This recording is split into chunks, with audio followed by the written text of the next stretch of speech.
Good morning all of you. आज के इस वीडियो लेक्चर में हम लोग CSIR नेट JRF जून 2018 का लीनियर अलजेब्रा का जो भी क्वेश्चन बी पार्ट में आए हुए हैं उन सभी पांचों क्वेश्चनों को डिस्कस करेंगे। तो चलिए देखते हैं पहला क्वेश्चन क्या बोलता है कि the trace of the matrix this, ये कोई मैट्रिक्स गिवन है, इसकी पावर कितनी है 20, कि इसका ट्रेस कितना होगा। तो चलिए देखते हैं ट्रेस क्या होता है। What is trace? ट्रेस क्या होता है? सम ऑफ ऑल आइगन वैल्यूज, बरोबर है, ठीक है। लेकिन यहाँ हमें सम किसका पता है? इस मैट्रिक्स की आइगन वैल्यू तो पता है लेकिन इसकी पता नहीं है। तो चलो देखते हैं कैसे निकालते हैं। नाउ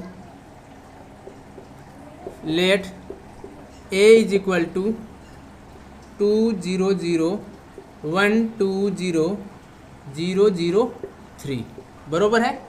देन ये क्या है? एक अपर ट्रायंगुलर मैट्रिक्स है और हमें क्या पता है अपर ट्रायंगुलर मैट्रिक्स की आइगन वैल्यूज क्या होती है? जो एलिमेंट उसके डायगोनल होते हैं, all diagonal entries are its eigenvalues, बरोबर है, ठीक है। Then eigenvalues of A are 2 2 and 3, ठीक है। और हमें एक चीज़ क्या जानते हैं, अगर A की आइगन वैल्यू क्या हो लेमडा, तो A की पावर n की आइगन वैल्यू क्या होती है लेमडा की पावर n। A की आइगन वैल्यू हो लेमडा 1 लेमडा 2 लेमडा 3, तो A की पावर n की आइगन वैल्यू क्या होती है लेमडा 1 की पावर 3 n, लेमडा 2 की पावर n, लेमडा 3 की पावर n। तो A की वैल्यू आइगन वैल्यू क्या है 2 2 3, तो A की पावर 20, इसकी आइगन वैल्यू कितनी होगी? सो आइगन वैल्यूज ऑफ A की पावर 20 आर 2 की पावर 20, 2 की पावर 20 एंड 3 की पावर 20। हेंस ट्रेस ऑफ किसका? इस मैट्रिक्स का। ये क्या है? इसको हमने A मान लिया, A की पावर 20, A की पावर 20 इज 2 की पावर 20 प्लस 2 की पावर 20 प्लस 3 की पावर 20। वाई? क्योंकि ट्रेस क्या होता है सम ऑफ ऑल आइगन वैल्यूज, और इसकी आइगन वैल्यूज क्या है 2 की पावर 20, 2 की पावर 20 एंड 3 की पावर 20। ये कितना आएगा 2 1 1 2 2 इंटू 2 की पावर 20 प्लस 3 की पावर 20। ये अपने कौन से ऑप्शन में आ रहा है इसमें? तो अपना ऑप्शन क्या हो गया सी, बरोबर है। अब चलिए नेक्स्ट क्वेश्चन देखते हैं।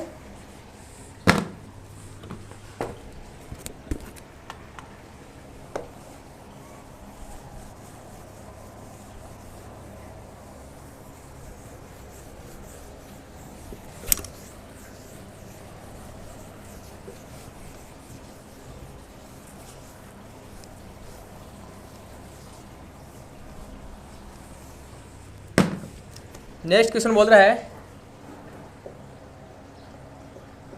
System of equations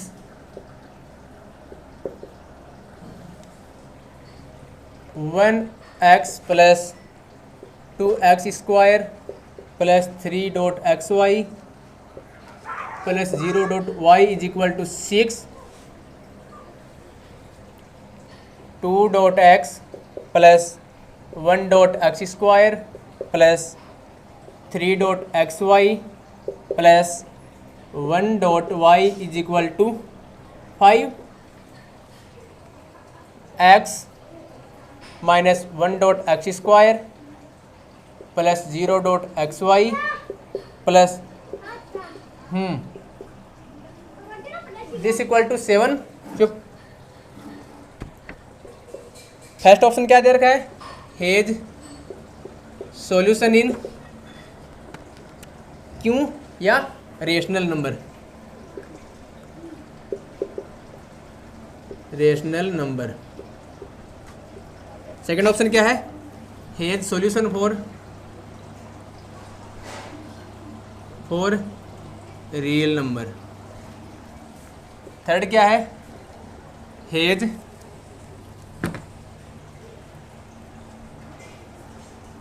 solution for complex number. ये अपने क्वेश्चन दिया हुआ है कि ये सिस्टम ऑफ इक्वेशन है, 3 इक्वेशन है, बराबर है, और एक्स स्क्वायर और एक्स वाई एंड वाई, इसमें इनको आप वेरिएबल मान सकते हो। तो इसका सॉल्यूशन कैसे निकालेंगे, इसको इक्वेशन 1 नाम दे दीजिए, इसको 2 दे दीजिए, इसको इक्वेशन 3 दे दीजिए, बराबर है। अब देखिए यहाँ क्या रहा अपना x, यहाँ 2x, यहाँ x। एक बार इक्वेशन नंबर 2 से इक्वेशन नंबर 1 को रिड्यूस करते हैं,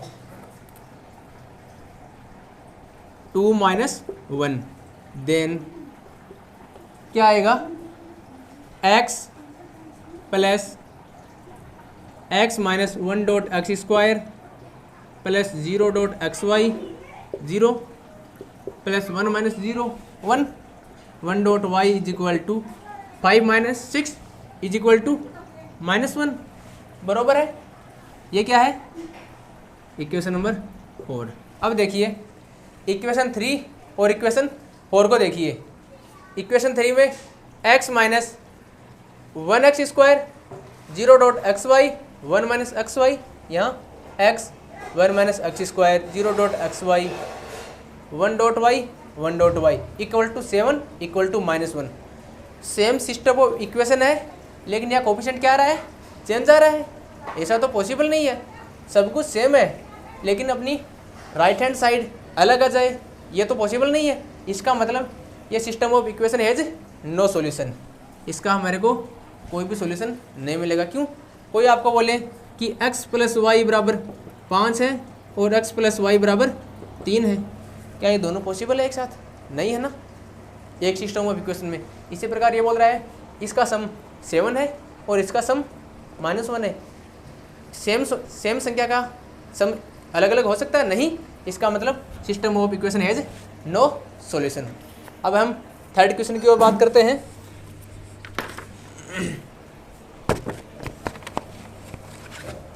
नॉन सिंगुलर, या इसी को हम क्या लिख सकते हैं, ए नॉन सिंगुलर, इसका मतलब ए का डिटरमिनेंट नॉन जीरो। आपको ये ऑप्शन ऐसे भी गिवन मिल सकता है। अब देखिए सॉल्यूशन देखते हैं। क्या दे रखा है, डिटरमिनेंट ऑफ ए प्लस आई, मतलब ए कोई 2x2 मैट्रिक्स है, इसमें कोई हमने आइडेंटिटी मैट्रिक्स ऐड कर दी, इसका डिटरमिनेंट किसके इक्वल है, 1 प्लस डिटरमिनेंट ऑफ ए के। ये क्या है, 2x2 का कोई भी आर्बिट्री मैट्रिक्स है। चलिए एक चीज़ हम जानते हैं कि डिटरमिनेंट ऑफ ए क्या होता है, प्रोडक्ट ऑफ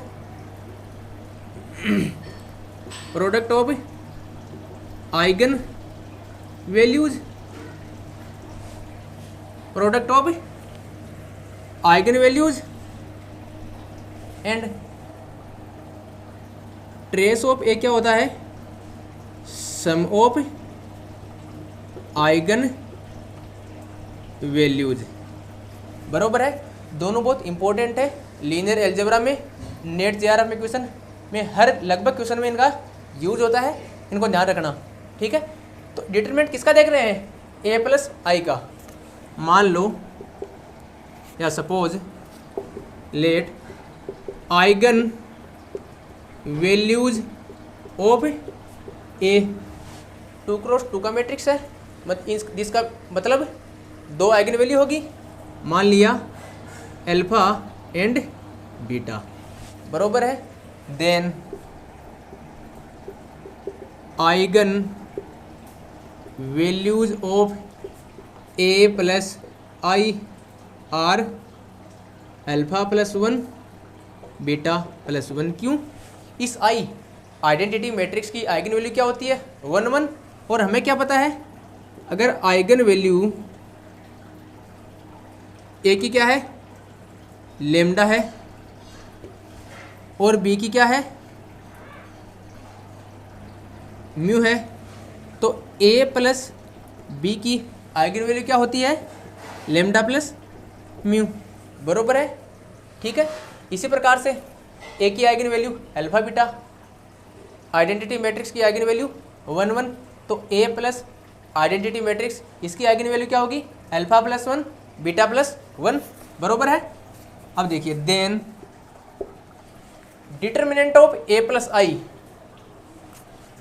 एंड गिवन, क्या गिवन है, determinant of A plus I is equal to 1 plus determinant of A.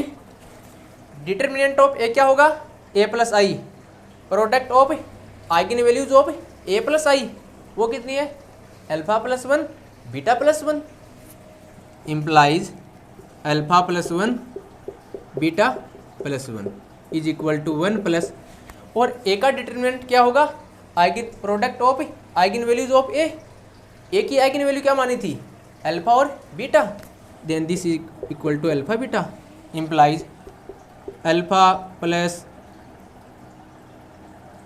Beta plus 1 is equal to 1 plus alpha beta, this equal to 1 से 1 गया, alpha beta से alpha plus beta बराबर 0। अब देखिए alpha और beta क्या था, आइगन वैल्यू ऑफ ए, और आइगन वैल्यू का सम क्या होता है, ट्रेस। इसका मतलब अल्फा प्लस बीटा क्या है, trace of A, implies trace of A बराबर क्या आया, 0। ठीक है, स्टार्ट कहाँ से करेगा, जो कुछ गिवन है उसी का यूज करते हुए हमने निकाल दिया ट्रेस ऑफ ए बराबर 0। ये कौन से ऑप्शन में है, इसमें बी पार्ट का क्वेश्चन है, इसलिए इसमें ऑप्शन क्या हो गया, थर्ड ऑप्शन राइट हो गया, बरोबर है। इन 3 चीज़ों का ध्यान रखना, ये बहुत इम्पोर्टेंट है। अब चलिए नेक्स्ट क्वेश्चन की ओर चलते हैं।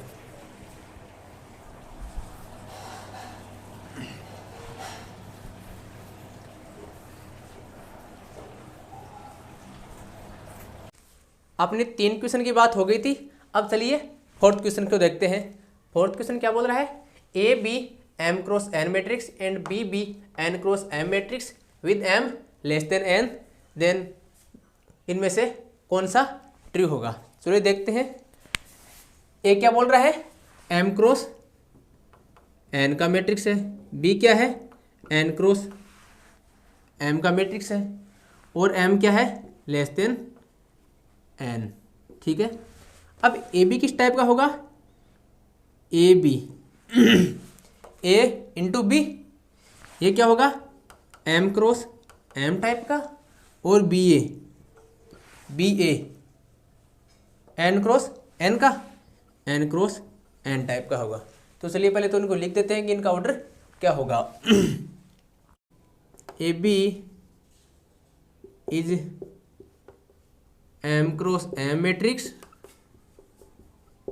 And B A is n cross n matrix. ठीक है, सिंगुलर की बात आ रही है और नॉन सिंगुलर की बात आ रही है।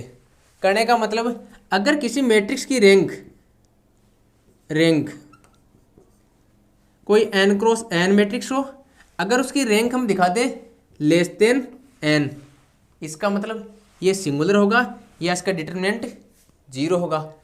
अगर rank of M N cross N is equal to N आ जाए, दिस मीन्स ये जो मैट्रिक्स है अपना नॉन सिंगुलर होगा, अर्थात इसका डिटरमिनेंट नॉन जीरो होगा, बरोबर है। तो चलिए पहले हम इनकी रैंक की बात करते हैं।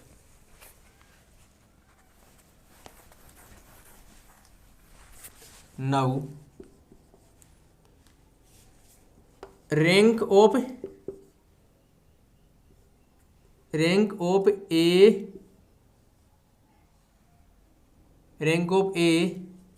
Is less than equal to minimum of M n. क्यों, ये क्या है, एम क्रॉस एन का मैट्रिक्स है, ये प्रॉपर्टी होती है।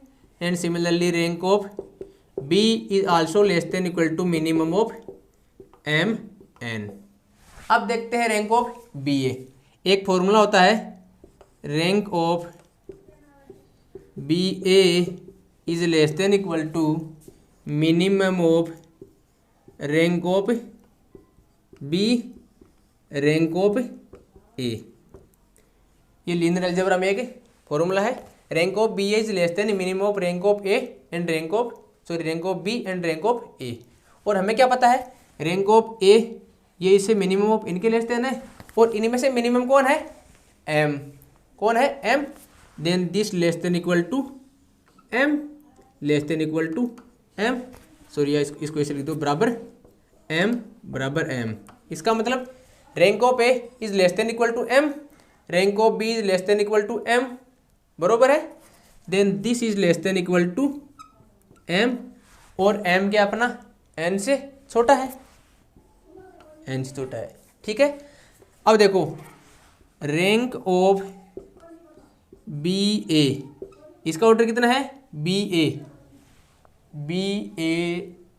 ए का रैंक है n cross N is less than N.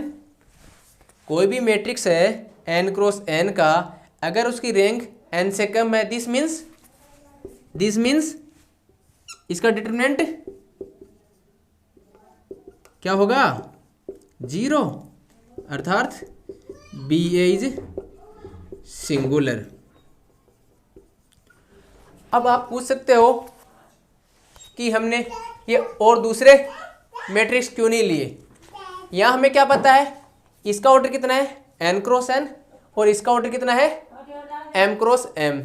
तो ये जो जिसका ऑर्डर बड़ा है उसको हम कंसिडर करेंगे पहले, क्योंकि इसकी पॉसिबिलिटी बनती है कि इसकी रैंक एन से एम कम दिखा सके। तो अपना आंसर क्या आएगा, बी इज सिंगुलर, तो बी इज ऑलवेज सिंगुलर, बरोबर है। अब चलते हैं हम फिफ्थ क्वेश्चन की ओर। अब बात करते हैं फिफ्थ क्वेश्चन की। हमने 4 क्वेश्चन डिस्कस कर लिए हैं। Let R n for n greater than equal to 2 be occupied with standard inner product and let v1 v2 v3 and vn, ये कोई सेट है। bn n कॉलम वेक्टर्स, ये कोई सेट है n कॉलम वेक्टर्स का, forming an orthonormal basis of Rn। ये जो set है ये Rn का बेसिस है, बरोबर है। Let A be the n cross n matrix formed by the column vectors v1 v2 v3 and vn, then इनमें से कौन सा ट्री होगा। तो चलिए सॉल्यूशन देखते हैं। ए क्या है अपना, n क्रॉस n मैट्रिक्स है। किस प्रकार से है, formed by the column vectors v1 v2 v3 vn, vi is column for every column vector for every I greater than equal to 1 less than equal to n। v1 column है, v2 भी column है, v3 column है, vn column है, बरोबर है। तो एक क्या बन गया, एक n क्रॉस n का मैट्रिक्स बन गया। v1 v2 v3 और vn ये क्या है, ऑर्थोनॉर्मल है। इसका मतलब ऑर्थोनॉर्मल है, इसका मतलब ऑर्थोगोनल तो होगा ही, ऑर्थोगोनल होगा। एक कोई सेट है जो किससे बना हुआ है, ऑर्थोगोनल कॉलम वेक्टर से। इसका मतलब ये जो ए है, ये क्या है अपना ऑर्थोगोनल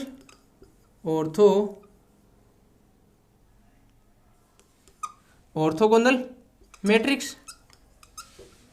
और ऑर्थोगोनल मैट्रिक्स के लिए हम क्या जानते हैं, ए की power transpose is equal to identity matrix, और A is equal to A की power transpose is equal to A inverse. दोनों तरफ ए इनवर्स से ऑपरेट किया, बरोबर है। ये कौन से ऑप्शन में है, ये वाला ऑप्शन 3 इज ट्रू। तो साथियों आज के इस वीडियो लेक्चर में हमने CSIR नेट JRF जून 2018 के जो अपने लीनियर अलजेब्रा के बी पार्ट के क्वेश्चन थे, 5 क्वेश्चन आए हुए थे, 5 क्वेश्चन हमने सोल्व कर लिए। Thank you so much.